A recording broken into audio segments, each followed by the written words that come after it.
En tout cas, avec la tranquille, parce que je suis là, donc je me suis dit, voilà, là, ça donne le signal qu'il est là.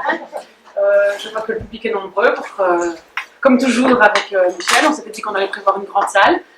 On espère que c'est suffisant, tant pis pour la Stradater. Et donc, merci beaucoup à Michel d'être là. On va pas se déplacer trop loin, c'est l'avantage quand on va rouler à Liège, on a des chances de la voir. La parole est à toi. Merci beaucoup, Valérie. C'est vrai que j'essaie d'habitude de faire un exposé une fois tous les 2 ans, mais puisque cette année il était à Liège, et malgré que j'avais fait un exposé l'an dernier à Jean-Louis, je suis venu en faire ici aussi. D'autant plus que j'ai un deuxième bureau à l'Institut de zoologie, donc j'ai juste à traverser le pont. C'est pas trop loin, c'est encore moins loin que ceux qui sont au Sarthilement. Un exposé ici, comme mes collègues. Mais c'est vrai que je fais un petit peu de recyclage aujourd'hui. Parce que l'exposé que je vais vous faire aujourd'hui, je l'ai fait une première fois aux alentours du mois de mai. Il y avait un gros colloque Math en Jeans ici à Liège. Donc, je ne sais pas si vous connaissez l'initiative, mais l'idée, c'est que des chercheurs vont dans des classes du secondaire, tous niveaux confondus, proposer des problèmes de maths, bien sûr. Et le but final pour les élèves qui se prennent au jeu est d'aller finalement faire un petit congrès et présenter leurs résultats à leurs collègues d'autres écoles, de Wallonie ou du nord de la France. Et Liège organisait cette année le gros colloque annuel Math en Jeans. Et à cette occasion, passait justement, c'est un raccord avec l'exposé de ce matin, passait justement après mon exposé, le film, si vous étiez là ce matin, on a parlé du film The Man Who Knew Infinity, donc l'homme qui connaissait l'infini, et donc j'avais une commande bien précise, à savoir parler de preuves. Et donc là j'ai recyclé mon exposé, et je vais vous parler un petit peu de preuves. Alors j'ai des spécialistes ici dans la salle d'histoire des maths, donc j'espère ne pas faire trop d'erreurs dans ce que je raconterai, je ne suis vraiment pas un grand historien des maths, donc si je dis des bêtises, dites-le moi pendant de mon exposé.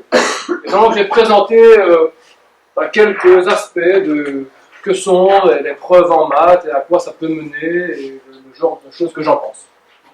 Donc, tout d'abord, comme tout bon étudiant, j'ai pris Internet et j'ai tapé en ligne sur Wikipédia qu'est-ce que c'est qu'une preuve ou une démonstration. Et donc voilà les genres de définitions qu'on peut trouver. En mathématiques, une démonstration, c'est la rédaction argumentaire qui est censée devoir établir la véracité d'un énoncé. Et dans le Larousse, c'est le même genre de définition, c'est opération par laquelle on va contrôler l'exactitude d'un calcul ou la justesse de la solution d'un problème. Et donc, quels sont finalement les grands ingrédients d'une preuve? Typiquement, on va se baser sur des hypothèses ou des résultats qu'on sait précédemment acquis, ou des postulats, donc on va supposer être vrais, et on va appliquer un certain nombre de règles de déduction.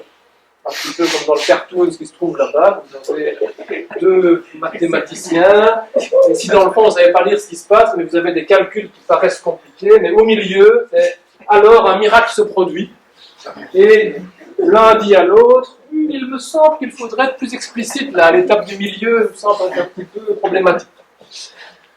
Alors, effectivement, donc moi j'ai pas vu le film non plus, comme l'orateur de ce matin, j'ai pas vu le film The Man Who Knew Infinity, mais vous devez savoir que le film est basé sur un livre écrit une vingtaine d'années précédemment par Robert Canigel, et donc dans ce livre là que j'ai lu, notamment on peut voir que les mathématiciens normalement ne sont pas contents de juste se dire tiens un résultat il a l'air vrai. Le point culminant du mathématicien, il doit vraiment pouvoir prouver ce qu'il est en train d'affirmer, ou au moins avoir la sensation qu'il l'a prouvé. Et donc Hardy, dont je reparlerai un petit peu plus tard, effectivement, lui dit il faut pouvoir montrer la conclusion comme le point culminant d'un ensemble de propositions qui vont suivre un certain nombre de règles qu'on s'est fixées. Et donc c'est vraiment le point culminant du mathématicien, c'est arriver à faire la preuve d'un résultat. Alors, si on pense à ce que c'est qu'une preuve, moi je me suis dit finalement la notion de preuve au cours du temps elle a beaucoup évolué. Les preuves que l'on faisait il y a 100 ans, 500 ans ou voire plus n'auraient plus le statut de preuve qu'elles ont aujourd'hui, même dans une classe du secondaire, sûrement que les Égyptiens devraient avoir leur copie. On leur dirait non, ça c'est pas une preuve. Alors peut-être vous étiez là pour l'exposé invité de Philippe Caron, je ne sais plus où ni quand, mais notamment il avait parlé du papyrus de Rhind, devant le congrès de la SDPM, Et donc là, on a une des traces les plus anciennes de mathématiques. Donc sur ce papyrus, on retrouve un ensemble d'environ 90 problèmes, disons d'arithmétique, on parle de fractions, et des problèmes de géométrie, parce qu'on veut avoir des terrains qu'on va devoir découper, ce genre de choses-là. Et donc on peut se dire que déjà les Égyptiens faisaient des maths. Mais qu'est-ce que c'était qu'une preuve pour eux? Peut-être qu'ils se satisfaisaient simplement d'avoir une méthode, et ils étaient contents, oui, je vais pouvoir découper mon jardin ou mon terrain de telle façon après les crues du Nil, par exemple. Alors, après, sûrement, ce qu'on peut qualifier de best-seller, on a les éléments d'Euclide, et je les qualifie de best-seller parce que jusqu'à l'époque de l'imprimerie, ça a peut-être été avec la Bible un des livres qui a été le plus diffusé. Et là, on va vraiment retrouver ce qu'on pourrait appeler de nos jours une vraie preuve mathématique. Pourquoi? Parce qu'on va y trouver des postulats, des définitions, et puis vraiment des raisonnements. Et donc là, peut-être, Euclide, on va dire, il faisait déjà des preuves un peu comme vous et moi, ou comme vos élèves peuvent faire dans un cours de maths. Alors, en passant comme ça en revue quelques épisodes vraiment très succincts, mais Wikipédia m'aide beaucoup à trouver les illustrations. Je suis remonté 500 ans de ça. J'aurais pas aimé devoir étudier les théorèmes à la Cardan ou à la Tartaglia, parce que vous voyez que pour faire une démonstration, peut-être pas bien lire, mais là c'est écrit en latin démonstration, et vous avez un long texte. Et si vous vous souvenez, à Cardan, il est célèbre notamment pour ses formules de résolution du polynôme de degré 3 pour trouver des zéros. Alors, les Tartaglia dans la domaine. Et donc voilà à quoi ressemblaient peut-être les maths il y a 500 ans. Et puisque mon exposé initial était basé, il faudra que vous ayez tous voir louer le film L'homme qui aimait l'infini. Donc ce film parle de Ramanujan. Donc voilà ici une photo de Ramanujan lorsqu'il est parti en Angleterre. Alors, il faut savoir que Ramanujan, il était peut-être initialement à Madras, donc un hindou tamil de la classe brahmane. Il est religieux à la base, ses études ne se passent pas spécialement bien, il change plusieurs fois d'école, et donc finalement il n'a pas une scolarité classique. Et ce qui se passe, il n'est pas trop bien intégré dans les classes dans lesquelles il va se retrouver, et il dira un petit peu par hasard, à un moment donné chez lui, il va y avoir des gens de passage et qui vont lui laisser quelques livres de maths, et notamment le livre de Carr qui se trouve, voilà une page du livre de Carr qui se trouve ici, dont le titre est Synopsis of Elementary Result in Pure and Applied Math. Et ce genre de livre de l'époque était principalement ce qu'on pourrait appeler une sorte de gros formulaire. Parce qu'à l'époque, à Cambridge, vous aviez un concours, le Math Tripo, qui était un concours très célèbre, très sélectif. Donc les étudiants qui vont terminer aux premières places, ils auront gloire et renommée pour toute leur vie. Et donc c'est un concours que veulent passer des étudiants, et donc ils vont engager notamment des enseignants privés qui vont les driller pour passer cet examen très difficile. Et alors notamment, on retrouve des gens qui vont produire des livres qui sont finalement des livres de recettes, des formulaires, de plusieurs centaines de pages, mais ce ne va pas être des livres de maths au sens où vous et moi on va l'entendre. On ne va pas retrouver dedans des longues preuves, en plus simplement trouver des formules, si je veux intersecter des droites, je fais ceci, cela. Et donc Ramanujan, qui était brillant, sûrement un génie, c'est un des plus grands mathématiciens qu'on a connus sur Terre, il a vu les maths que les autres faisaient à travers des livres comme celui-là. Donc peut-être ça peut expliquer pourquoi lui, plus tard, avant qu'il n'aille en Angleterre chez Hardy, il ne faisait pas des preuves comme, entre guillemets, tout le monde. Parce qu'il avait vu les maths faites comme ça. Et donc pour lui, peut-être juste mettre la formule finale de son raisonnement pouvait suffire. Donc voilà un peu l'explication qui se trouve là derrière. Donc Ramanujan, lui, est resté en Inde, et il est finalement allé en Angleterre après avoir échangé par écrit avec le célèbre mathématicien Hardy. Et il est allé en Angleterre pas à une très bonne période, parce que c'était au niveau de la Première Guerre mondiale. Et donc, dans leurs premiers échanges épistolaires, voilà ici une photo de Godfrey Hardy. D'abord, voilà ce que Hardy dit. quand il parle, lui, de rigueur mathématique et de ce que doit être une preuve, eh bien, lui-même a lu le cours d'analyse de Camille Jordan. Peut-être que vous connaissez, vous vous souvenez des cours de Jordan, par exemple, ce genre de choses-là. Et pour lui, ça a véritablement été une révélation. Vous voyez, il écrit « Ah, je n'oublierai jamais l'étonnement que j'ai eu à lire cette œuvre remarquable. Ça a été pour moi une véritable inspiration de voir, ah bien oui, il faut placer de la rigueur. On voit vraiment ce que les mathématiques signifient. Et donc Hardy a vraiment voulu insuffler cet esprit de rigueur dans les maths. Par contre, Ramanujan, lui, comme je viens de vous expliquer, était quelqu'un qui a appris tout seul, qui était un autodidacte. Et donc il ne connaissait rien de ce qu'était la rigueur moderne. Et donc d'une certaine façon, il ne savait pas ce qu'une preuve était. Et donc vous voyez, c'est un antagonisme entre deux mondes tout à fait différents. Donc Hardy, ben, lui, le but qu'il s'était fixé était d'amener la rigueur dans l'analyse mathématique en Angleterre.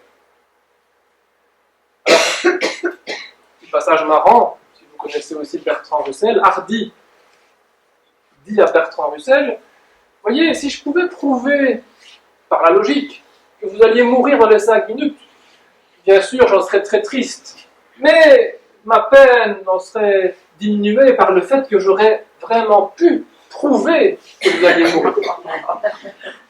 Donc vous voyez, pour lui c'est vraiment très important de pouvoir prouver les choses. Et lorsque Ramanujan et Hardy ne se sont pas encore rencontrés, donc je vous ai dit, Ramanujan envoyait ses résultats à Hardy, mais donc des lettres reprenant uniquement les formules finales des identités qu'il avait obtenues, ben, Hardy lui écrit « J'aimerais vraiment voir vos preuves, parce que sans ça, je ne peux pas être certain que ce que vous avancez est vrai. » Parce que Ramanujan parfois retrouvait des résultats connus, et donc là, Hardy se disait « Bah oui, c'est quand même pas n'importe qui, c'est pas un farfelu qui est en train d'écrire n'importe quoi. Effectivement, là, le genre de résultat qu'il obtient, c'est naturel, c'est des choses que je connais, mais il y avait aussi des résultats assez extraordinaires. Et donc là, il voulait vraiment être certain que ce qu'il avançait était correct, au sens où nous, maintenant, on l'entend. Alors c'est vrai que la rigueur est importante, mais il ne faut peut-être pas aller non plus parfois être trop rigoriste. Donc là, un auteur, un mathématicien et un algébriste que j'aime beaucoup et qui met beaucoup d'humour dans ces textes, peu importe ce que sont les noms péatiques, c'est pas grave aujourd'hui, mais vous voyez, par exemple, dans ce livre, Fernando Gouveia, voilà ce qu'il dit. Bon, tout d'abord, on va commencer sans trop se tracasser de la rigueur mathématique. Pourquoi? Parce que dans un premier temps, on a plutôt envie de faire passer les idées. Parce que si on s'enferme dans un carcan de pure logique, on aura peut-être les idées, on va passer à côté. Mais faites attention, il ne faudra pas que cette rigueur mathématique tourne à de la rigor mortis. Voilà, il faut se limiter. Et le petit cartoon qui se trouve là à côté, ben, c'est un peu du même style. Donc, c'est dans le fond, je vais vous le décrire si vous ne savez pas trop lire ce qui se passe. Vous avez, je ne sais pas trop si c'est un petit garçon ou une petite fille, qui est en train de faire son devoir à l'école. Et puis alors là, on lui donne l'interrogation, probablement. Donc, le fermier a un jardin de 20 pieds sur 30 pieds de long, et on lui demande de calculer l'aire, finalement, du jardin. Donc là, il commence à dessiner l'aire A avec 20 sur le côté et 30 de l'autre. Mais alors, pour faire son calcul, il va procéder donc à un calcul avec une intégrale, il fait varier une primitive de l'intégrale, et il obtient bien à la fin les 600 pieds carrés qu'il devait obtenir, et il conclut en disant « Appelez-moi Monsieur Rigueur ». Et puis vous voyez l'institutrice, qui n'a pas l'air très heureuse, qui lui rend tous ses devoirs de la semaine passée. Parce que juste pour pouvoir faire son petit calcul, ben, il rend des pages, et comme ça il est 100% rigoureux. Et je vous ai dit, c'est un compromis entre rigueur et intuition. Donc voilà deux petits exemples qui vous montrent quand même que la rigueur est importante aussi, pour les deux. 31 c'est le nombre premier, vous vérifiez, 331 aussi, c'est le nombre là aussi, et vous voyez que j'ai une suite de nombres premiers. Alors je suis à combien ici? Des milliers, donc à 33 333 331, c'est un nombre premier. Donc on pourrait se dire, pourquoi est-ce que 333 333 331 ne serait pas premier aussi? Ben là, pas de chance, la réponse est non. Donc vous ne pouvez pas juste vous dire, ça a l'air premier, on va continuer comme ça. Effectivement, il ne l'est pas.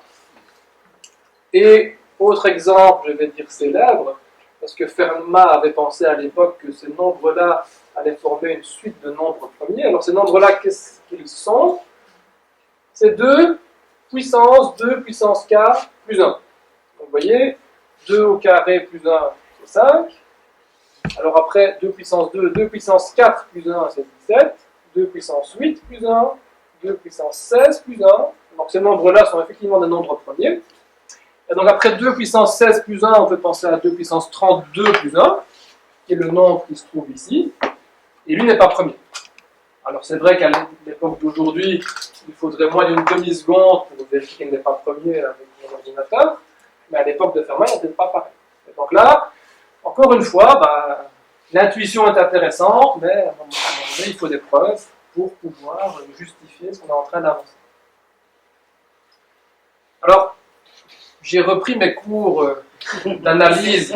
Certains les reconnaissent peut-être, ça dépend d'où vous venez, hein, c'est peut-être local. Et donc, c'est pareil un peu partout. Hein. L'expression, c'est trivial.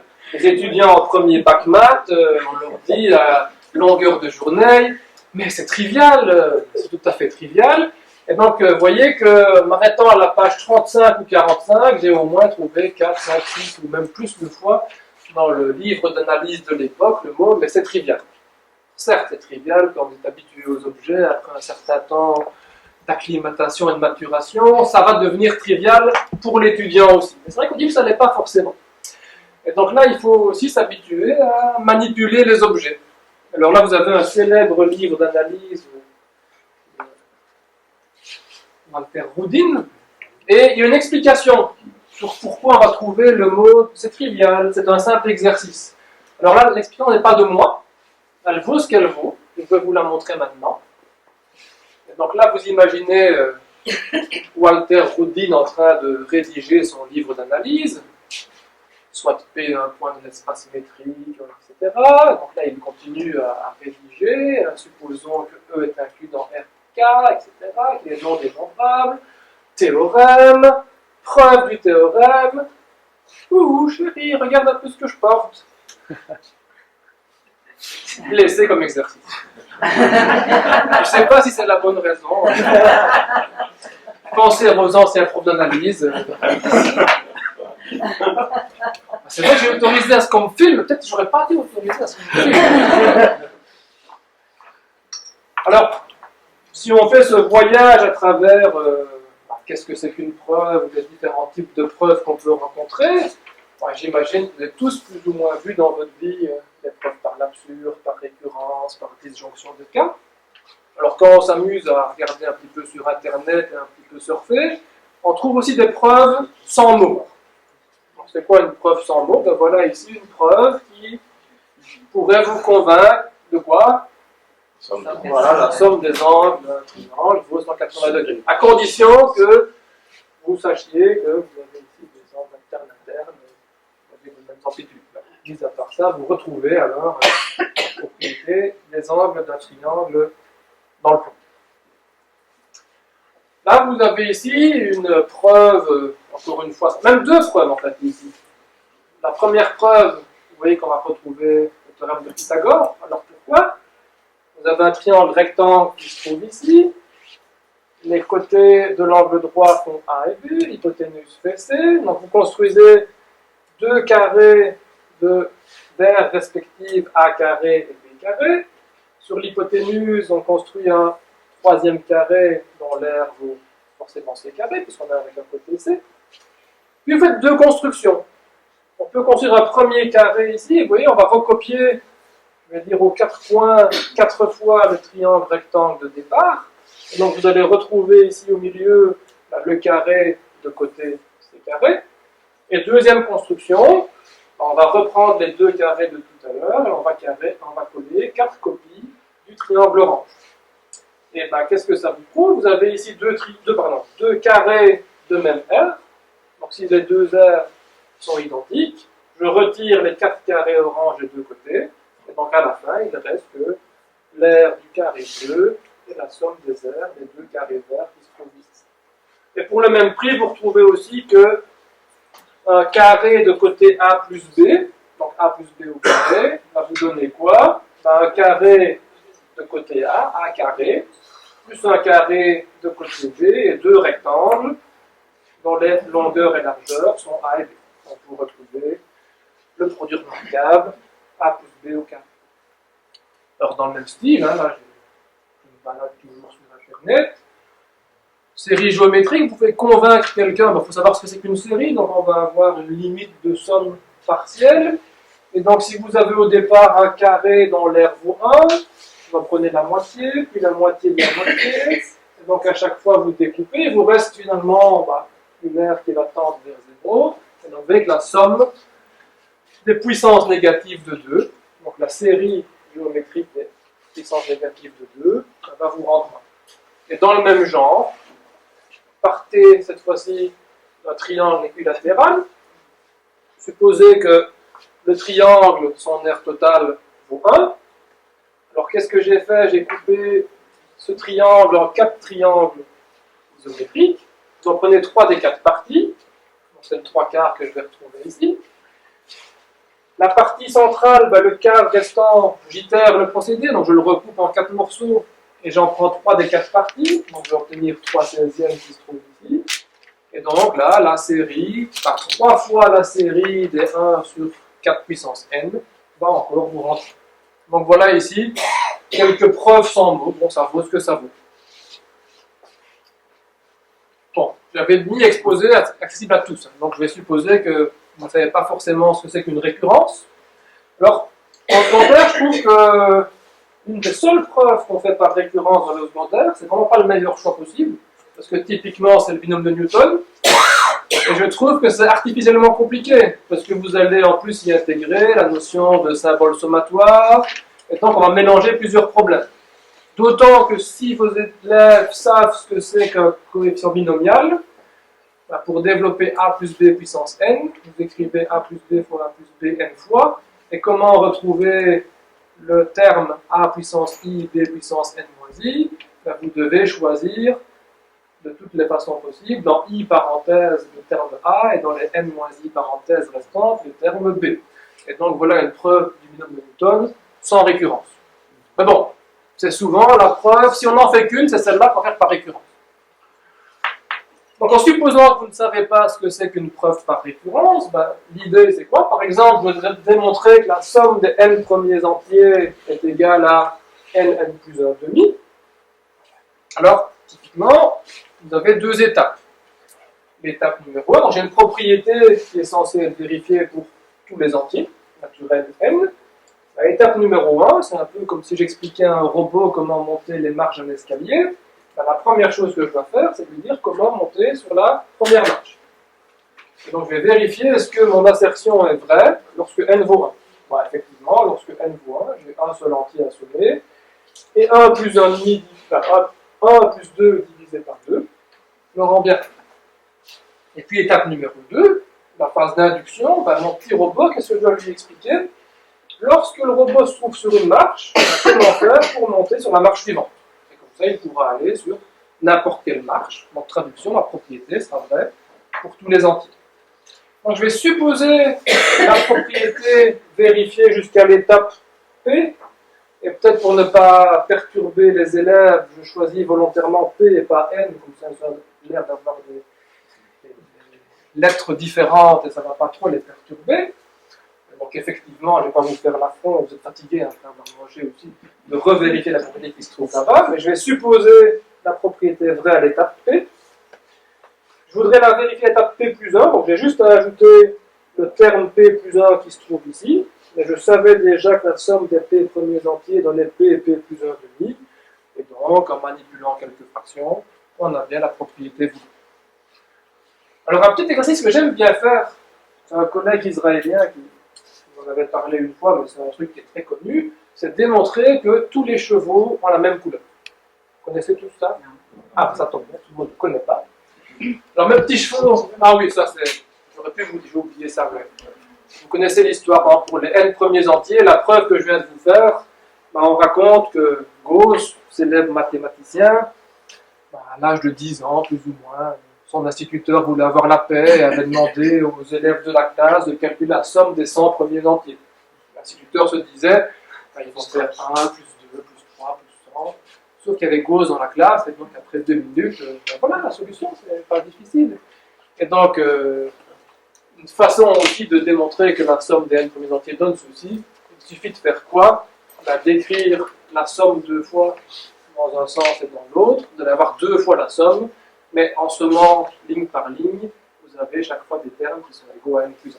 Donc j'en reviens, parce que j'avais le transparent, j'avais oublié, j'en reviens à démontrer que tous les chevaux ont la même couleur. Alors ceux qui connaissent, c'est facile, mais ceux qui ne connaissent pas, on va voir si je peux les arnaquer. Donc j'ai mes petits chevaux, d'accord? Et donc qu'est-ce que je dois faire? Une preuve par récurrence sur le nombre de chevaux que j'ai dans mon ensemble. Okay. Et ce que je viens de vous expliquer juste avant, comment est-ce qu'on doit faire? D'abord, il y a un cas de base. Est-ce que la propriété est vraie pour un ensemble avec un seul cheval? Oui, si j'ai un seul cheval, tous les chevaux de mon ensemble ont la même couleur. Vous êtes d'accord? Qu'est-ce qu'on fait dans une preuve par récurrence? On suppose la propriété vraie pour n. Est-ce qu'elle est encore vraie pour n plus 1? Voilà mon ensemble avec n plus 1 chevaux. Mais dans cet ensemble contenant n plus 1 chevaux, j'ai un sous-ensemble contenant n chevaux. Hypothèse de récurrence, les chevaux de cet ensemble-là sont tous à la même couleur. Donc je les ai tous dessinés en jaune. Voilà, vous allez me dire, mais maintenant, dans l'ensemble là-bas, dans ce gros ensemble-là, je vais prendre un autre ensemble avec n éléments. L'ensemble qui se trouve ici. Donc tous les chevaux qui se trouvent dans cet ensemble-là ont aussi la même couleur. Vous êtes d'accord avec moi? Donc celui-là, il est jaune aussi. C'est vrai, non? Donc, conclusion, si les chevaux qui sont là ont tous la même couleur, et ceux qui sont ici ont tous la même couleur, je viens de démontrer que tous les chevaux avaient la même couleur. Alors mon collègue israélien, il a fait ça à une classe de biologistes, il a un cours de maths général, et le soir, il a reçu un mail d'une étudiante de l'auditoire disant: Monsieur le professeur, je suis bien désolé de vous dire que la couleur des chevaux provient de la pigmentation des poils, et vous devez donc comprendre que c'est une question d'ADN. Et... Pendant ce temps-là, vous avez trouvé pourquoi ça ne marche pas? Quand on parle de les chevaux, ce sont des pions. Voilà, exactement. Il faut une intersection. Parce que, exactement, pour que je puisse dire ça, on imagine n est grand là dans ce que j'ai dessiné ici. C'est ce que vous dites, il faut une intersection aux deux ensembles. Donc il faut combien de... Enfin, je fasse attention, c'est combien de cheval, combien de chevaux. Donc combien est-ce que j'ai de chevaux au minimum pour que ce que je vous dise ait du sens là? Je dis, il m'en faut 3 de chevaux. Si j'ai 3 chevaux, j'ai un sous-ensemble de 2 chevaux et un autre ensemble de 2 chevaux qui aura l'intersection commune. Et donc là, il n'y aura pas de problème, ils auront tous la même couleur. Donc effectivement, ça marche à partir de 3. Et moi, je vous ai fait une récurrence avec un cas de base, n égale 1. Et donc la propriété pour n égale 2, elle n'est pas vraie. Et donc c'est un peu comme sur mon escalier. J'ai fait la première marche, mais je n'avais pas un bon escalier, parce que la deuxième marche, elle n'existait pas. Et donc votre petit robot, il est coincé sur sa première marche, il ne va pas bouger. Et donc, bon, ça je l'ai fait en premier bac maths avec mes étudiants, mais ils ont quand même vu aussi. Ils reviennent le lendemain, ils ne me parlent pas de chevaux et d'ADN et de pigmentation, mais ils se posent des questions quand même. Donc vous voyez, même la récurrence, on peut quand même s'amuser un petit peu. Alors, on fait des preuves. Alors on dit, oui, on doit faire des preuves parce qu'on veut être sûr de ce qu'on avance, on veut être certain de la véracité du résultat, mais on pourrait dire, le représentant des ministres était là ce matin, ou le bourgmestre était là ce matin, je ne suis pas sûr qu'ils comprennent vraiment qu'on fait aussi des maths pour se dire que peut-être un jour plus tard, des résultats qui a priori aujourd'hui n'ont aucune utilité, on aura peut-être demain ou après. Et donc ça, peut-être que nos politiciens devraient plus le savoir. Là, je peux être enregistré, j'ai pas honte de le dire. Et donc, notamment, c'était pas fait exprès, mais vous avez le même von Neumann que le von Neumann de ce matin. C'est vrai que pour la petite histoire, je pense qu'il est mort d'un cancer des os parce que justement, il a été trop exposé aux radiations avec le projet Manhattan dans lequel il avait participé. On ne peut pas être sûr, c'est à cause de ça, mais c'est très probable que ce soit l'idée. Donc ça fait bien raccord avec l'exposé de ce matin. Et donc vous voyez, ce que von Neumann dit, une grande partie des mathématiques qui un jour, qui deviendront utiles un jour, ont été développées sans aucun désir à ce qu'elles soient utiles. Et sûrement dans des situations pour lesquelles personne ne pouvait imaginer à quoi elles seraient utiles demain ou après. Et donc ça c'est vrai, on a de nombreux exemples de ce type-là. C'est les exposés typiques que je fais si vous me connaissez un petit peu. Quand je parle de Google dans les écoles, il y a plusieurs qui sourient parce que je vais dans leur classe régulièrement. Le théorème qui fait marcher Google, il a plus de 100 ans, et il y a plus de 100 ans, Internet n'existait pas du tout. Donc le théorème de Perron n'avait pas du tout pour but de faire un moteur de recherche, par exemple. Et c'est un exemple parmi une multitude d'autres. Donc, voilà un petit exemple de problème très difficile qui donne naissance à beaucoup de maths, et c'est une conjecture toujours au jour d'aujourd'hui. C'est le problème de Collatz, notamment, qu'on appelle aussi le problème 3x plus 1, qui est très simple à expliquer, mais qu'on ne sait pas démontrer. Alors, l'idée, c'est quoi? On a des nombres entiers, simplement. Prenez n'importe quel nombre entier pour démarrer, ou conjecture de Syracuse, donc il y a plusieurs noms. Et donc, le transparent qui se trouve ici, vous avez un survol de Lagarias qui reprend au moins une centaine de connexions différentes avec d'autres problèmes de maths et ce genre de choses-là. Alors, que dit ce problème? On va partir d'un nombre entier, positif.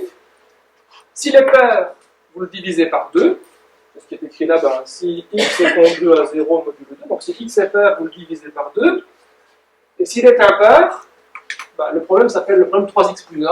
Donc sans grande surprise, qu'est-ce qu'on fait? S'il est impair, on multiplie par 3 et on ajoute 1. Et là, l'auteur est un petit peu paresseux, disons. Vous retrouvez alors un nombre pair, et donc puisqu'on retrouve un nombre pair, autant directement le diviser par 2. Donc ça change rien, hein, vous appliquez la fonction une fois de plus. Mais... Et la conjecture est, quel que soit le nombre que vous prenez au départ, vous allez toujours, en un temps fini, retomber sur 1. Alors ça a été testé jusqu'à 10 milliards ou 100 milliards, voire plus, mais personne au monde n'a la moindre preuve de ce résultat. Et donc si on obtient une preuve de ce résultat, le résultat en tant que tel, s'il est prouvé, ne va rien nous apporter, mais sûrement que les maths qui seront développées, ça donneront naissance à pas mal de nouvelles théories et de résultats intéressants. C'est peut-être pas le problème en tant que tel qui est intéressant, mais les méthodes à utiliser pour y arriver, qui elles seront intéressantes. Vous pouvez essayer, hein, si vous en avez marre de m'écouter, vous prenez 17, 17 fois 3, 51, plus 1, 52, peut-être j'ai mal choisi pour commencer. 52, vous divisez par 2, 26, divisé par 2, 13, 40. Fois 3 plus 1, 40, là c'est mieux, 20, 10, 5, là c'est presque fini, parce que si je suis à 5, 15 plus 1, 16, 16 c'est une puissance de 2, vous retombez sur 1. Je vais vous demander 23. Voilà. Mais dans tous mes cours, quand je prends un nombre au hasard, c'est toujours 17. C'est mon nombre favori. D'ailleurs, les étudiants ils rigolent toujours. Mais... Par exemple, 17. C'est vraiment lié à l'exposé de ce matin, hein, parce qu'il avait pris combien? 17. Il avait pris 17 aussi. C'est incroyable. Bon. Et donc, on peut se poser d'autres questions aussi. Qu'est-ce que c'est qu'une preuve? On en a un petit peu discuté. Est-ce qu'une preuve est belle ou pas? Bon, je ne sais pas si je suis bien placé pour le dire, mais voilà ce que Hardy en disait. Alors il trouve que c'est assez difficile. Il dit, pour pouvoir qualifier, je n'ai pas les notions suffisantes d'esthétique pour pouvoir vous dire si une preuve est jolie ou pas, mais la beauté d'un théorème dépend très probablement du caractère sérieux, un peu comme dans un poème, si on veut qualifier une strophe ou un vers d'exceptionnel, ça dépend aussi du message qu'il va contenir. Et donc voilà ce que Hardy en disait. Alors il y avait un mot que vous ne connaissez pas, c'était The Book, donc ça va arriver maintenant. Donc voilà ici un autre mathématicien un peu plus contemporain, Paul Erdős, peut-être vous connaissez ce mathématicien hongrois, qui est décédé dans les années 90. Et il est connu de beaucoup de mathématiciens parce qu'il y a eu aussi un nombre très célèbre maintenant, le nombre de Erdős. Alors l'idée c'est quoi de ce nombre de Erdős? Les personnes qui ont publié avec Erdős ont, dans le graphe des publications, ils sont à distance 1 de Erdős. puis les personnes qui ont publié avec quelqu'un qui a publié avec Erdős, ils sont à distance 2 de Erdős, etc. Distance 3, 4, 5.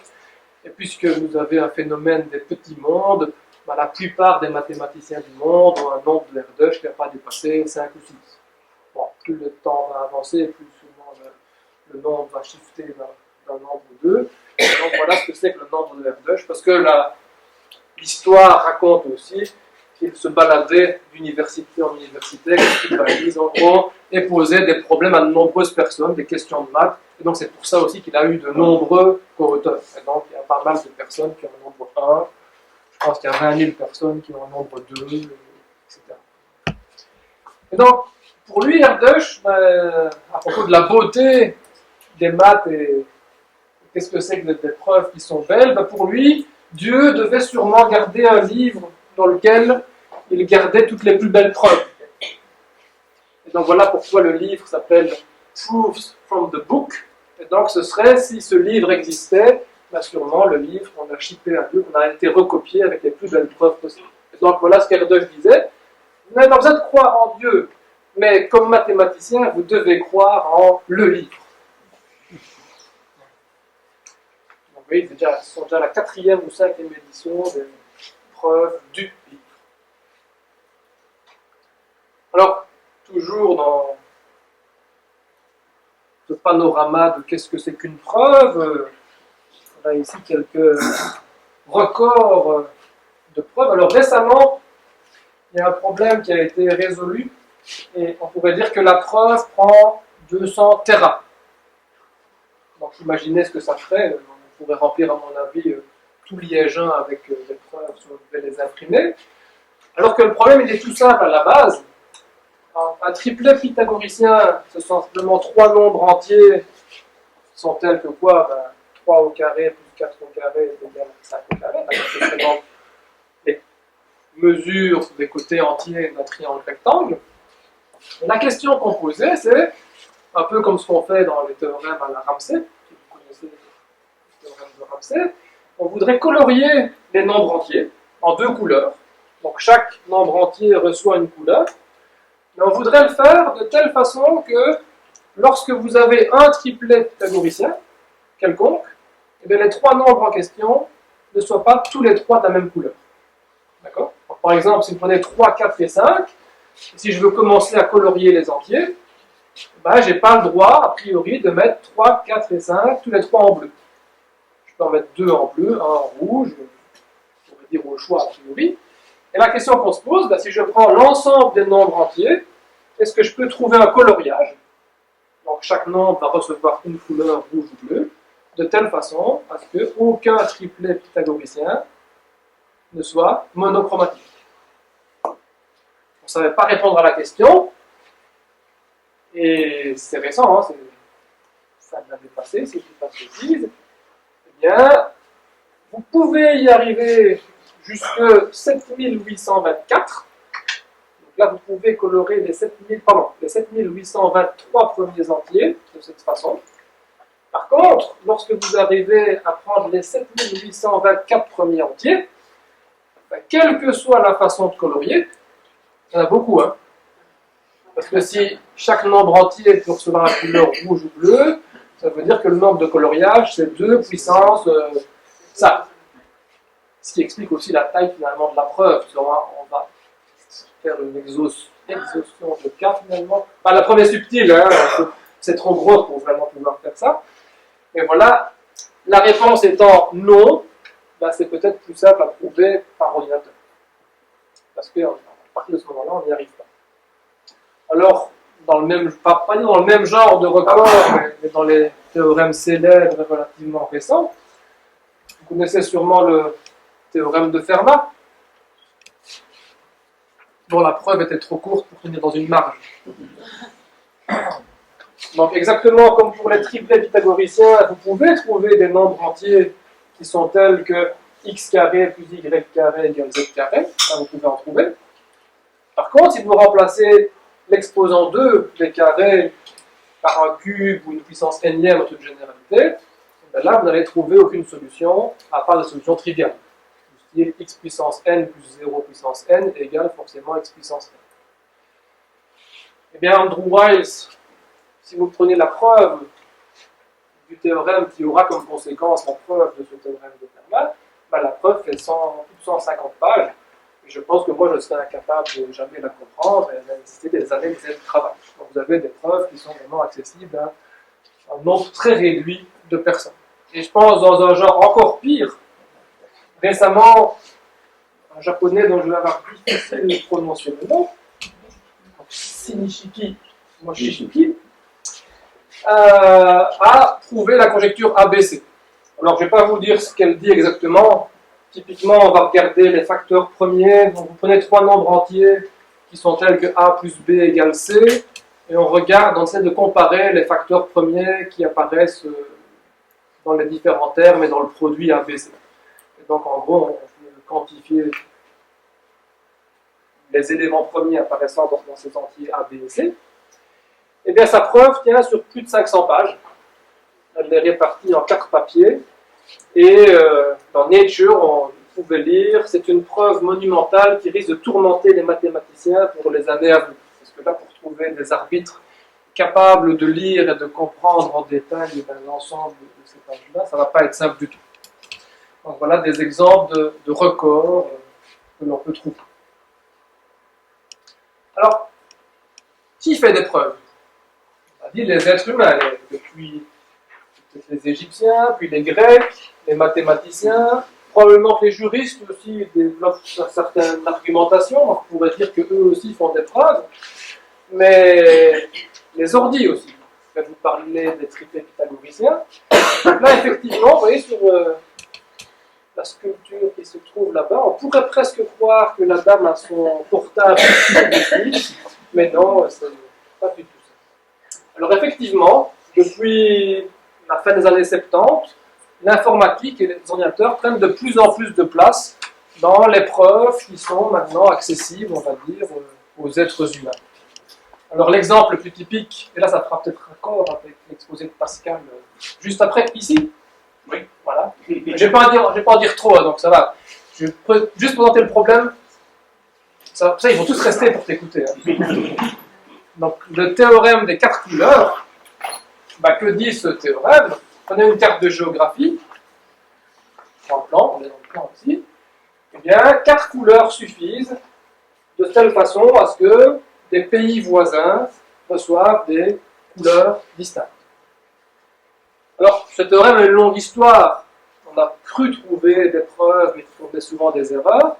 Et ce n'est qu'au milieu des années 75 qu'on a proposé une première preuve de ce théorème.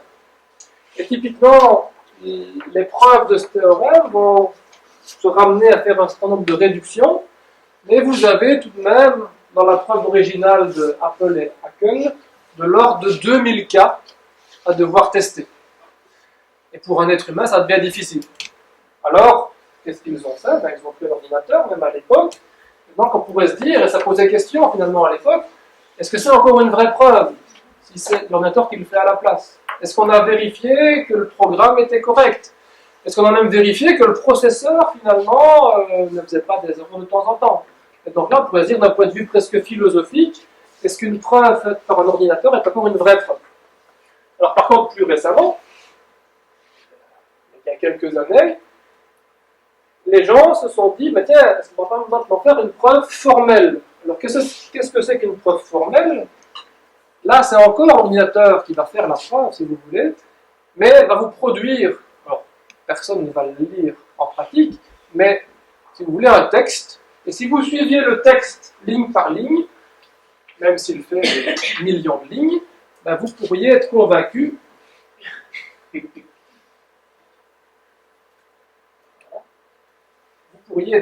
de l'exactitude du résultat en question. Et donc là, maintenant, on a une preuve qui a été formalisée dans un système de preuves formelles de ce théorème des 4 couleurs. Et donc en particulier, vous pouvez donner la sortie de votre programme informatique à un autre programme qui va vérifier que le premier programme ne s'est pas trompé. Mais bon, d'un point de vue philosophique, quand vous donnez une preuve à quelqu'un et qu'il vérifie la preuve, l'être humain peut se tromper aussi. Donc moi, je n'ai pas plus ou moins confiance en une machine ou en un être humain. Et là, on pourrait discuter. Donc voilà, c'était le premier exemple de théorème de ce type. Et alors ça a ouvert la voie à toute une série d'autres exemples. Donc, notamment, il y a ce qu'on appelle la conjecture de Kepler. Alors c'est quoi l'idée? C'est tout simple. C'est comment ranger au mieux des sphères. Donc, ici j'ai des oranges, mais pensez aussi à des boulets de canon que vous voudriez empiler de façon telle à ce qu'ils prennent un volume minimum. Vous avez une boîte dans laquelle vous devez ranger le plus de sphères possible. Et donc, Thomas Allen's, en 98, a prouvé le résultat en disant la valeur optimale, donc la densité optimale de remplissage de l'espace par des sphères, de même rayon, c'est ce nombre-là. Et puis les arbitres du papier ont dit, oui, on accepte votre papier, on est sûr à 99% de ce que vous dites. Les êtres humains disent ça, les mathématiciens en question. Et alors il s'est mis en tête de développer un projet de vérification formelle. Et donc de pouvoir spécifier complètement le problème en question. Et alors après, l'ordinateur va faire la preuve à la place et on donnera à un système formel une preuve qui sera automatisée. Et donc là, voilà un autre exemple pour avoir une preuve formelle du résultat via l'informatique. Et ce n'est pas le seul problème de ce type-là. Par exemple, la non-existence d'un plan projectif d'ordre 10. Vous voyez, on est dans la fin des années 80. Et le théorème de la double bulle, il y a une vingtaine d'années, sont des théorèmes qui font appel aux ordinateurs. Et là, c'était le directeur de thèse d'un de mes anciens postdocs, qui est à Rutgers aux États-Unis, donc Doron Zeilberger. Eh bien, lui, il signe pas mal de ses papiers avec un de ses co-auteurs, vous voyez, Shalosh B. Echad. Et si vous lui demandez qui est son co-auteur, vous savez qui c'est son co-auteur? Là, c'est son ordinateur, effectivement. C'est son ordinateur. Donc, c'est l'ordinateur qui fait les preuves à sa place. Et donc, pour lui, tout ce qu'on ne peut pas calculer ou implémenter réellement ne va pas être une preuve. Mais c'est vraiment une preuve. Il ne fait pas simplement un calcul. Il n'utilise pas son ordinateur pour faire 2 plus 5 égale 7. Le résultat fourni par l'ordinateur est réellement une preuve. Et donc, notamment, c'est-à-dire son ordinateur, entre guillemets, a produit un livre de géométrie contenant des théorèmes de géométrie. Et donc, tous les théorèmes dans ce livre ont été découverts de façon automatique. Ça veut dire quoi? Ça veut dire que les nouveaux points qui sont construits à partir de points anciens. Et donc, si vous regardez les constructions réalisées par la machine, un humain pourrait vérifier ligne par ligne qu'effectivement, les constructions sont des constructions génériques. Et donc, il a de véritables preuves de théorèmes. Alors, est-ce qu'il retombe sur des théorèmes connus ou sur des théorèmes nouveaux? Là, ça peut poser question. Mais ça veut dire que là, on a des techniques pour lesquelles c'est la machine qui fait la preuve plutôt que l'être humain. Ça peut servir, pas juste pour le plaisir de faire des maths et de découvrir de nouveaux théorèmes, parce que savoir qu'un théorème est un théorème, donc un énoncé vrai, c'est aussi utile quand on veut vérifier des programmes. On ne parle pas d'un tout petit programme que vous allez faire chez vous qui va faire 50 lignes, mais on aurait envie que le programme qui gère une centrale nucléaire, un programme qui gère un pilote automatique d'avion, soit plus ou moins stable et robuste. Donc on aimerait bien jusqu'à un certain point pouvoir avoir des spécifications et pouvoir être certain que le programme fait bien ce qu'il est censé faire. Et donc faire une preuve de théorème, faire une preuve de programme, c'est un peu pareil. Et donc par exemple, la ligne 14 du métro parisien, je ne sais pas si vous l'avez déjà pris, cette ligne-là, c'est une ligne qui est complètement automatisée. Il n'y a pas de pilote sur cette trame de métro. Et le programme qui gère la ligne de métro numéro 14 a été vérifié en coq. Donc là, il y a eu une preuve formelle que le logiciel faisait bien ce pourquoi on l'avait écrit. Alors, vous pourriez me dire, tiens, les mathématiciens vont être à la retraite bientôt, puisque les ordinateurs pourront peut-être tout prouver à leur place, mais on ne pourra quand même pas tout faire. Alors pourquoi est-ce qu'on ne pourra pas tout faire? Notamment, théorème d'incomplétude de Gödel. Si vous avez une théorie qui contient l'arithmétique, vous allez avoir une théorie incomplète. Alors en 2 mots, qu'est-ce que ça veut dire? Ça veut dire qu'il y aura des énoncés pour lesquels vous ne pourrez ni les démontrer, ni les réfuter. Donc là, On va dire vous allez être coincé. Mais c'est la vie, c'est comme ça. Et vous avez aussi ce qu'on appelle des théories qui sont indécidables. Alors qu'est-ce qu'on entend par décider? Décider, ça veut dire quoi? Vous auriez un algorithme, donc imaginez un programme qui vous répondra toujours oui ou non. Donc un problème de décision, c'est un problème pour lequel la réponse est oui ou non. Et la question que vous posez à ce programme que vous espérez exister serait de dire, je te donne un énoncé, est-ce que cet énoncé peut être ou non démontré? Donc est-ce que cet énoncé est bel et bien un théorème ou pas? Et bien là, Church et aussi Turing ont montré que des théories, sans entrer dans les détails, la théorie du premier ordre pour le calcul des prédicats est une théorie qui est indécidable. Donc ça voudra dire que vous n'aurez pas un moyen systématique qui va toujours vous répondre oui ou non. Alors, je suis sur mon dernier transparent, puis je pourrais encore vous dire quelques mots, puis je devrais terminer. Ça veut dire que dans les trois ensembles qui se trouvent ici, dans le premier ensemble, on va peut-être trouver les théorèmes que l'humanité a découverts jusqu'à maintenant. C'est ce que j'appelle les propositions qui vont avoir des preuves courtes. Les preuves qu'un être humain va pouvoir penser, va pouvoir rédiger, va pouvoir comprendre. Avec les quelques exemples que je vous ai montrés par après, vous avez aussi des résultats pour lesquels vous n'allez pas avoir de preuves axiomatiques courtes, mais des preuves pour lesquelles une machine pourra faire la preuve en un temps raisonnable. Donc ça, c'est la deuxième pelure qui se trouve ici. Mais par contre, dans l'ensemble des théorèmes, il doit exister des théorèmes pour lesquels vous n'aurez jamais aucune preuve courte, que ce soit faite par un humain ou que ce soit fait par une machine. Pourquoi? Vous vous souvenez, le théorème de Church juste avant. Donc vous avez a priori une théorie indécidable. Vous ne pouvez pas me dire si oui ou non un énoncé a une démonstration. Donc si un énoncé est un théorème ou pas, en toute généralité. Si vous me disiez, tiens, vous me donnez un énoncé de longueur n. Qu'est-ce que c'est que la longueur? Peu importe. Hein. L'énoncé est écrit en français, vous comptez le nombre de caractères de l'énoncé. On peut définir la longueur de l'énoncé. Mais si pour les énoncés de longueur n, vous pouviez avoir une preuve dont la taille est bornée, par exemple, par 2 puissance n.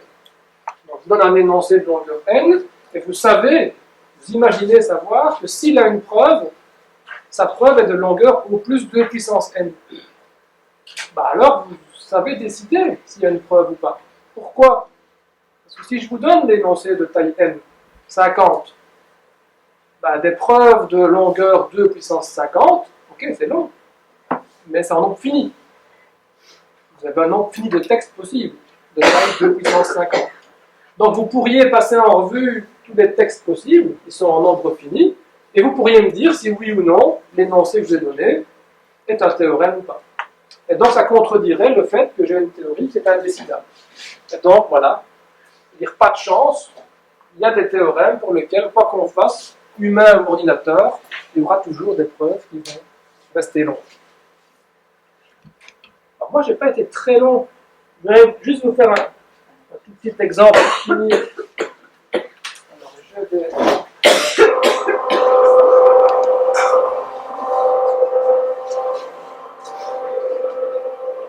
je vais vous montrer un tout petit exemple de quelque chose que j'utilise vraiment dans mon travail de chercheur.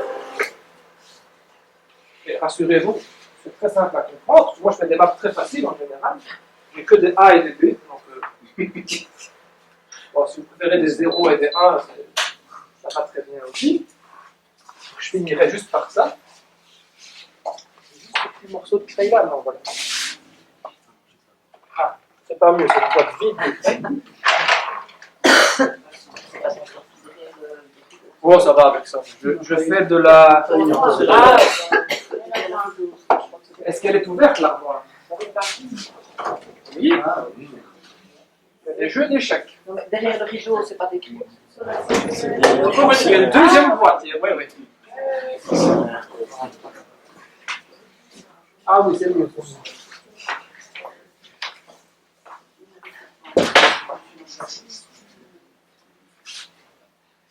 Moi, je fais de la combinatoire des mots. Alors, qu'est-ce que c'est que la combinatoire des mots? Si j'écris un mot comme bonbon, c'est un carré, vous êtes d'accord? C'est bon deux fois. Mon opération, j'ai juste le droit de concaténer des symboles. Donc bonbon, c'est un carré. Vous me suivez? Théorème.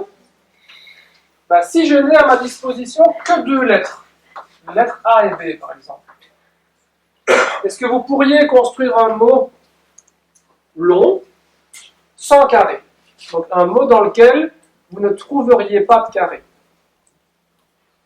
On peut essayer. Dans les sous-chaînes, non? Enfin, par exemple, je peux avoir un mot et puis si quelque part j'ai A, B, ça veut dire que là j'ai un carré. Donc je veux un mot qui, à aucune position au sein du mot, je vais trouver un carré. Bah, on va essayer. Vous commencez par A. Vous êtes d'accord que ce soit A ou B pour commencer, ça change rien. Je suis obligé de mettre B, parce que si je mets A, j'ai directement le carré AA. Après, je vais mettre A, parce que si je mets B, j'ai le carré BB. Après, c'est ni A ni B, parce que si je mets A, j'ai le carré AA. Si je mets B, j'ai le carré ABAB. AA, c'est un carré. Donc, théorème très difficile. Avec deux lettres, tout mot de longueur au moins 4 contient un carré. Vous êtes d'accord? Ok, bah, théorème.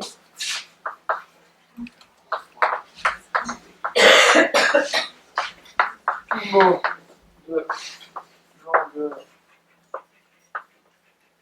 au moins 4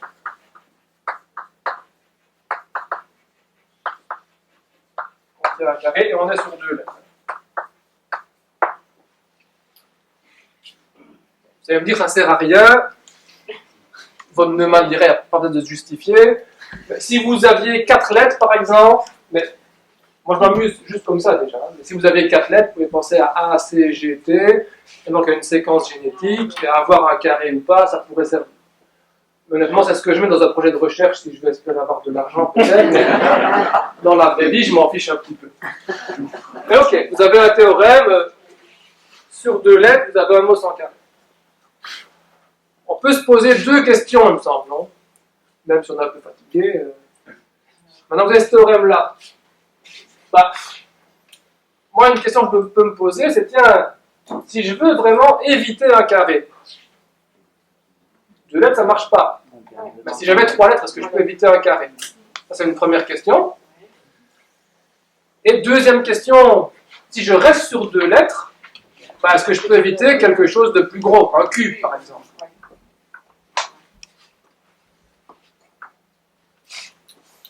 En fait, on répond aux 2 questions presque simultanément. Mais je vais vous convaincre que je sais éviter un cube. Alors, regardez, je ne pas au hasard. Je mets A, B, B, A, B, A, B, B, A, B, A, B, A, puis je m'arrête là. Si vous regardez, il n'y a pas de cube dans ce mot. Voilà, vous me croyez. Des carrés, forcément, parce qu'on est que sur 2 lettres. ABBA. ABBA, c'est pas un carré. Pour que ce soit un carré, ce serait ABAB. Et C'est non commutatif. ah oui, sinon, c'est... Et même, par exemple, vous voyez, si j'ai un carré, effectivement, là, j'ai ABAB qui est un carré, et la première lettre qui suit, c'est un B. C'est même pas un A. Donc c'est même plus fort que de ne pas avoir de cube. C'est quand vous voyez un carré, ben, la première lettre qui va suivre, ce ne sera pas la même que celle qui débute votre carré.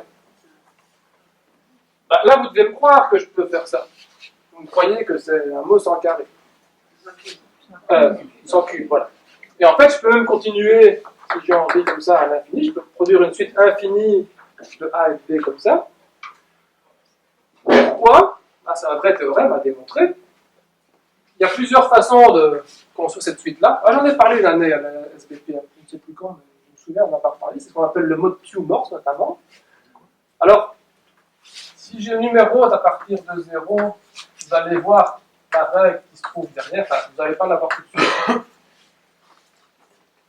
Vous allez me dire, c'est quoi le lien entre la position I et savoir si on a un A ou un B? Là, vous êtes fort si vous le découvrez comme ça. Si vous le savez, c'est triché. Si vous ne le savez pas, c'est difficile à voir. Là-dessus, il va taper, c'est ça. Non, en fait, vous devez regarder ces nombres-là écrits en base 2. Il faut y penser. Et compter la parité du nombre de 1 dans l'écriture. Vous m'avez suivi? Bah, regardez, en 0, c'est 0. 1, il y a un seul 1 quand j'écris 1 dedans. Là, j'ai mis un B. 2, c'est écrit comment? 1, 0, il y a toujours un seul 1. Par contre, 3, il s'écrit 1, 1. J'ai un nombre pair de 1. 4, c'est 1, 0, 0. J'ai un seul 1. 5, c'est 1, 0, 1. 0, 1. 6, c'est 1, 1, 0. 7, c'est 1, 1, 1. J'ai 3, 1. Et donc, vous pourriez comme ça trouver en position N, qui n'est pas forcément 17, si vous avez un A ou un B. Ça veut dire aussi que vous avez un petit automate qui peut produire cette suite. Donc c'est quoi un automate? Voilà, c'est un graphe, un peu comme ce matin. Alors, j'ai deux états, et quand je lis un 1, je change d'état. Donc les deux états vont juste servir à quoi? À me souvenir si j'ai lu un nombre pair ou un pair de 1. Et quand je lis un 0, je reste dans le même état. Et donc vous voyez que, donnez-moi un nombre, que j'écris en base 2. 1, 1, 0, 1, 0, 0, 1. Je ne sais pas combien il vaut, hein. 1, 2, 4, 8, 16, c'est plus que 17. 32, 64, on est déjà à 96, 104, si je ne dis pas de bêtises, 105. En position 105, est-ce que j'ai un A ou un B?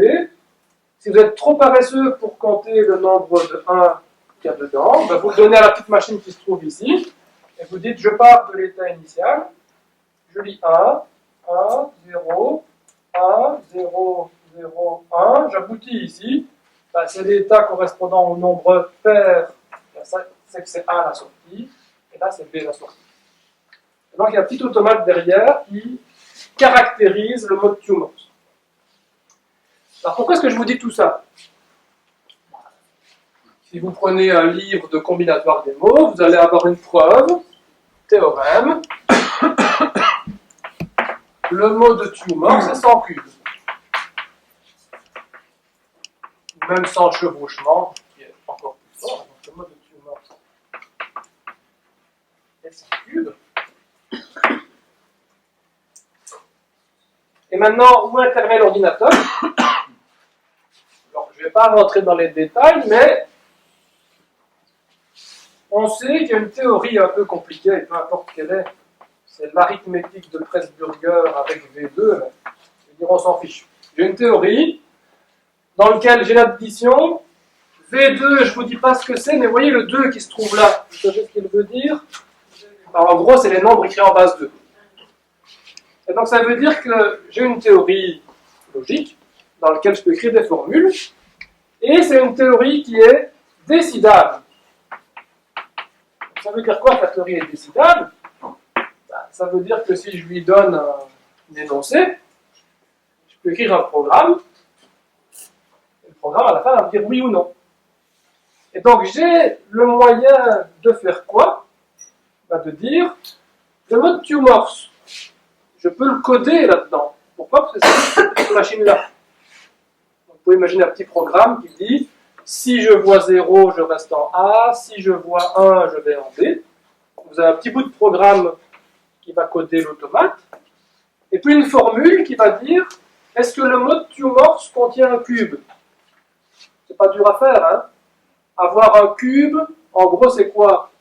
C'est il existe une longueur L, qui est le morceau qui va être recopié 3 fois.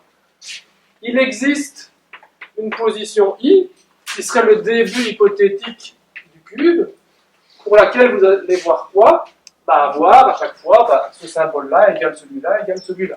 Donc, je ne vous écris pas la formule, mais je pourrais écrire une formule qui dit le mot de Tumors contient un cube. Ou je pourrais écrire la formule non, le mot de Tumors ne contient pas de cube. maintenant, je m'en fiche. Je fais plus de preuves. Je suis au chômage partiel. Je lance mon programme parce que j'ai une théorie décidable.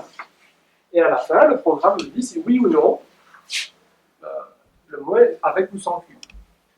Et ça, c'est des théorèmes qu'on fait pour l'instant. Et j'ai un collègue au Canada qui s'est amusé à reprendre pas mal de résultats comme ça de combinatoire des mots pour tester son programme de vérification de preuves.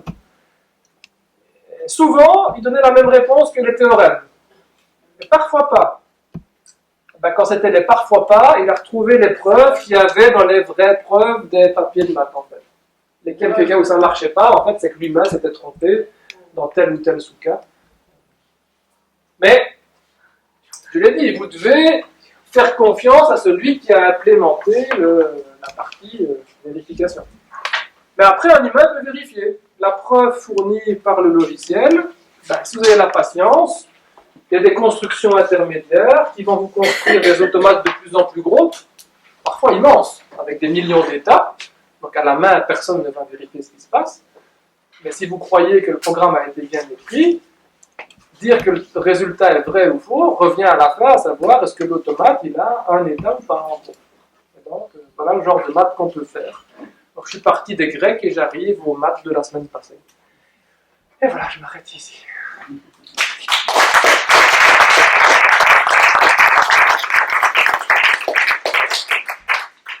Michel, est-ce qu'il y a des questions?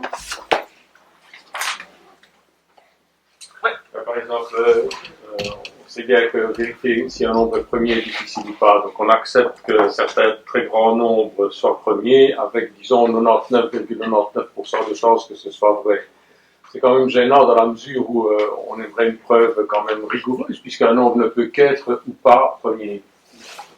Alors, moi, par rapport à ce que j'ai raconté moi, c'est vrai que quand je dis que la théorie est décidable, là je ne parle en rien de la complexité. Je dis oui, il existe un algorithme qui va me répondre si oui ou non la question que j'ai posée est vraie, mais la question de complexité est une bonne question, parce que peut-être qu'effectivement on a la réponse, mais si je dois attendre 1 million d'années pour avoir la réponse, ça peut poser problème. Alors, il se fait que dans les maths là, que j'observe moi, toutes les formules qui nous intéressent sont, on va dire, on n'a pas la réponse du pourquoi, mais sont étonnamment des formules pour lesquelles la réponse est donnée rapidement. Alors, pour le nombre premier, alors c'est vrai qu'il y a 2 types d'algorithmes pour tester la primité d'un nombre. Il y a ceux qui sont probabilistes, donc là, effectivement, on va se dire... on accepte avec une marge d'erreur, mais si on répète le test 10 fois ou 20 fois, et si l'erreur est en moins de 1,5, on va tendre vers 0. Mais on sait que le problème prime est dans P aussi, donc on a aussi maintenant des techniques. Donc être dans P, ça veut dire qu'on a une solution en temps polynomial, et donc en résumé, ça veut dire qu'on a une solution relativement rapide. Bon, si le polynôme est trop gros, c'est pas forcément bien, mais... Et donc on a aussi des tests 100% sûrs. De la même manière, j'avais vu dans le livre de Jean-Paul Delahaye, paru il y a pas mal d'années déjà sur le nombre pi, il existe une formule, je ne l'ai pas recopiée, enfin on peut la retrouver dans le livre, qui donne presque exactement le nombre pi, mais ce n'est pas le nombre pi, mais seulement il le donne à plus de 10 millions de décimales, si j'ai bien reçu cette formule-là. Je crois que vous avez mal. Pardon? Je crois que vous avez mal. Non, 10 millions de décimales. Alors comment est-ce qu'on peut être si proche du nombre pi sans être exactement le nombre pi? Je ne sais pas si vous connaissez. Par contre, ce que je sais, ce n'est pas du tout la question, mais c'est qu'on vérifie certains processeurs en justement calculant des décimales de pi, par exemple. Mais ça ne répond pas du tout à votre question. Ok, on en parle. Il y a une question. On a un mot infini. Oui. Est-ce qu'il y a une théorie décidable qui nous permet de calculer la complexité ou bien savoir est-ce que c'est un mot de Strong ou non? C'est un mot de Strong. Un mot donné, un mot défini avec des suites, etc. Ça dépend comment le mot est donné. Si... Donc là, on rentre dans des questions plus techniques. Ça dépend ce que ça veut dire se donner un mot infini. Ici, le mot que j'ai fourni, Je veux dire, il est fourni très simplement parce que j'ai une donnée finie pour le décrire. Donc je peux donner le mot simplement grâce à l'automate qui se trouve ici, ou grâce à un morphisme qui dirait, bah tiens, j'envoie A sur AB et j'envoie B sur BA, et si j'itère le morphisme qui se trouve ici, je reproduis le mot qui se trouve là. Les mots tourmiens dont vous parlez, typiquement ce sont des mots, voilà, on pourrait dire, on a le cercle, on fait une partition, on fait une rotation avec un angle irrationnel, comme ça on va avoir quelque chose qui est dense sur le cercle, et on fait la partition au niveau qui se trouve 1 moins alpha qui se trouve ici, et en fonction, on regarde l'orbite d'un point sous cette trajectoire-là, donc là on va produire un mot tournien. Mais le problème c'est, si le mot n'est pas donné sous la forme d'un morphisme, je ne sais pas comment faire. Donc, je n'ai pas une meilleure réponse. D'autres questions? Dans un sens analogue encore, excusez-moi, mais quand on fait une démonstration par récurrence, il y a parfois des cas où ça marche pour un nombre fini aussi grand qu'on veut, mais pas pour un nombre infini, qu'on ne peut pas extrapoler jusqu'à l'infini. Parce que d'habitude, quand on montre... Alors, ce n'est pas une preuve par récurrence. Non. C'est une propriété vraie pour un ensemble fini entier. Oui, d'accord, mais je veux dire... est-ce qu'on pourrait dire ça? En principe, quand on démontre une étape P, si c'est valable à l'étape P, c'est valable pour l'étape P plus 1, est-ce que c'est valable quel que soit le nombre P en question? C'est toujours possible jusqu'à l'infini. Ah oui.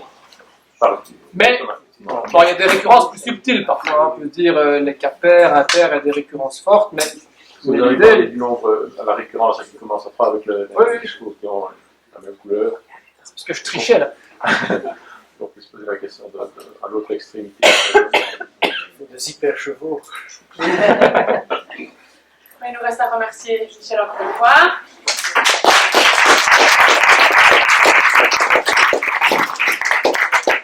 Une petite pause.